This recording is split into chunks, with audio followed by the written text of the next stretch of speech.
Happy Divine Mercy Sunday to all of you. Today we celebrate that great gift of God's mercy. And this is something that has always been there on this eighth day, the giving, when Jesus appears and he gives his disciples that wonderful gift of his Spirit and that gift of the sacrament of reconciliation, that ability to forgive the sins of those who have fallen away from the Lord. But it wasn't until more recently that John Paul II instituted this as the day that had already been there, but he just highlighted the fact that this is Divine Mercy Sunday. And we receive that gift that Christ gave us as he hung upon the cross. And if you recall, as he gave his last breath, there was that centurion who was there who stuck him with that spear in his side, and out of his side, out of his heart flowed blood and water.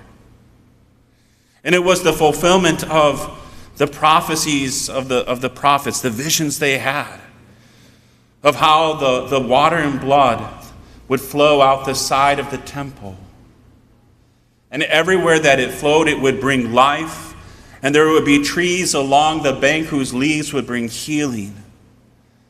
And so we see this fulfillment.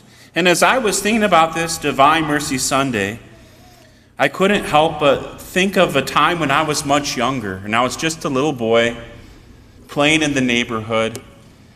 And we had watched that movie, I think it was Snow White and the Seven Dwarfs. And you remember how they had that work song, hi-ho, it's off to work we go, da-da-da-da-da-da-da. Hi-ho, and it keeps going on and on.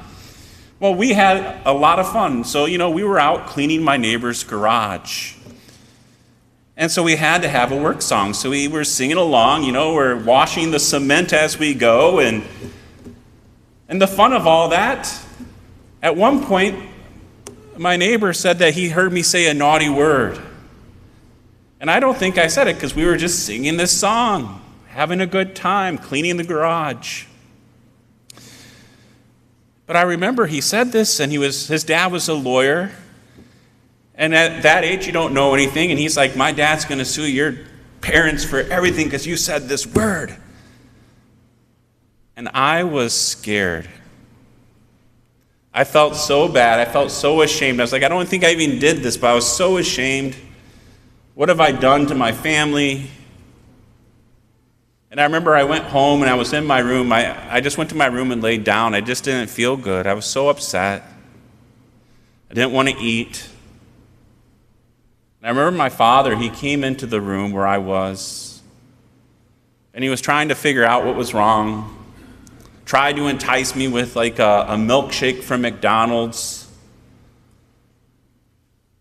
And then finally he got it out of me what had happened, and he said, oh, that's no big deal. Don't worry about it. There's nothing to worry about. But I think about that. Because I think it's in our human nature that when we do something wrong, that shame that comes with it leads us to hide. We see it in the Garden of Eden. When our parents, Adam and Eve, after they had fallen, they went and hid themselves when they heard the Lord coming. And as he was walking through the garden and he was looking for them, he says, where are you? What's going on? Why are you hiding? What happened? And I think it's part of our own human nature. And here in today's gospel, on Divine Mercy Sunday, we hear that the disciples of Jesus are hiding. They're locked away behind locked doors.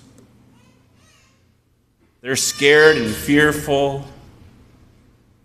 And it says that Jesus just comes right through the locked doors into their midst. And they're probably feeling a lot of shame. Because here's their good friend, all besides the beloved disciple. They all had abandoned him in his darkest hour. And some of them even denied knowing him.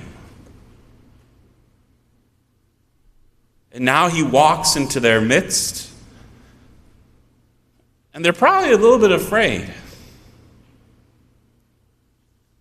They're probably wondering, is he going to give us the business for what we've done? And Jesus would have had every right to do that, right? To let them know, give them a piece of his mind. But Jesus doesn't do that. It says Jesus comes to them and he says, Shalom. He says, peace be with you. And that word shalom is a charged word. It means that all things are made right now. That through his dying on the cross, all things have been repaired with us and the Father in heaven. And so he gives them this supernatural peace. And then he breathes on them. And he says, receive the gift of the Spirit. Receive the ability to forgive sins. That Jesus comes to them even behind the locked doors. Jesus will go to any bounds to come to us and to bring his love and his mercy to us. We see that. We see that with Thomas. Thomas says, unless I see the nail marks and put my hand in his side, and I will not be believing. And it says on the 8th day, which is today, Jesus appears once again. He comes through the locked doors into the upper room. And he doesn't wait. He goes right to Thomas and he says, Thomas, see the nail marks. Put your hands here. Put your hand in my side. Don't be unbelieving, but believe. We see this same love of Jesus as he hung, dying on the cross. He said, Father, forgive them. Father, forgive them, for they know not what they do. He tries to even make excuses. He desires to give us this mercy. And I think at times we're scared. And that's one of the messages that he gave to St. Faustina. He wanted this divine mercy to be known about and to have this image of him painted, where we see the water and blood flowing from his side, where we see that gift of his cleansing Spirit that breathes life into us. But he's also blessing us in coming, and he says, Jesus, I trust in you. He wants us not to be afraid, that he will stop at no bounds to bring us this mercy. And once we receive this forgiveness, once we come to know his love for us, then we are called to share that mercy. Paul says that we have been sent out as ambassadors of God's mercy, of his forgiveness. And so we need to allow that to move us to great joy and to bring it to others. I'd just like to share 2 examples of people who really have shared this mercy with others. One of them is Pope St. John Paul II. If you recall, there was a man who tried to kill him and shot him. And after he got out of the hospital, he went and visited his would-be assassin. And he forgave him for what he had done. The second one I'd like to share with you is a story that Father McNally shared with me earlier this week. And it's a story, it's from a concentration camp. It's from the Ravensbrück. And it was found, this prayer was found in the stuff of a young boy who was in the concentration camp. And this is what he wrote. It was his prayer. He said, O Lord, remember not only the men and women of good will, but also those of evil will. But do not remember all the suffering they have inflicted upon us. Remember the fruits we have borne thanks to this suffering. Our comradeship, our loyalty, our humility, our courage, our generosity, the greatness of heart which has grown out of all of this.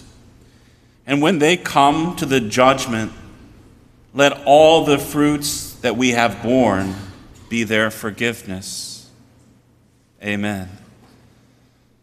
You have to think about that. A heart that could forgive like that. Can you imagine to be in a concentration camp? To see these people torture you, to torture your friends and family members and neighbors, to put you to death, and yet to have this be your prayer to the Father. Lord, forgive them. Look upon the fruit that's been born. Jesus is calling us to be his ambassadors of mercy. That having received his love, that then we go out and share it.